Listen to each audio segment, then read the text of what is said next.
বিভিন্ন সময় দেখা যায় ছিনতাই ডাকাতি হতে পারে, যেহেতু জনমানব অনেক কম থাকবে।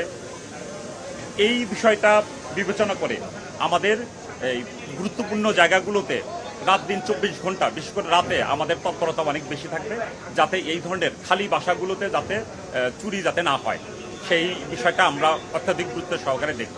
একটা বিষয় হচ্ছে যে অনেক ব্যবস্থা নেওয়া হয়, অনেক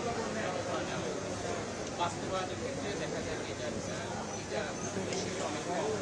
বিশেষ করে আপনার এই সময়টাতে ভাড়া আদায় এটা নিয়ে অনেক সময় যাত্রীরা হয়রানির শিকার হন, তারা কার কাছে অভিযোগ দিবেন সেই জায়গাটা খুঁজে পান না। বিভিন্ন সংস্থা থাকে না, সময় মতো তারা তাদের নিজস্ব এই ব্যাপারে আমি তো বলেছি যে আমাদের যে গুরুত্বপূর্ণ যে দুটো জায়গা, একটা হলো আপনার এই সদরঘাট লঞ্চ টার্মিনাল, আর একটা হলো সাইদাবাদ বাস টার্মিনাল। এই দুটা জায়গায় কিন্তু আমাদের কন্ট্রোল রুম স্থাপন করা হয়েছে, এবং কন্ট্রোল রুমে আমাদের সদস্য কিন্তু 24 ঘন্টা থাকবে। কেউ যদি দেখে যে তার কাছ থেকে বেশি ভাড়া আদায় করা হচ্ছে বা সে কোনোভাবে হয়রানির শিকার হচ্ছে, তাহলে তৎক্ষণাৎ আমাদের কন্ট্রোল রুমকে অবহিত করবে।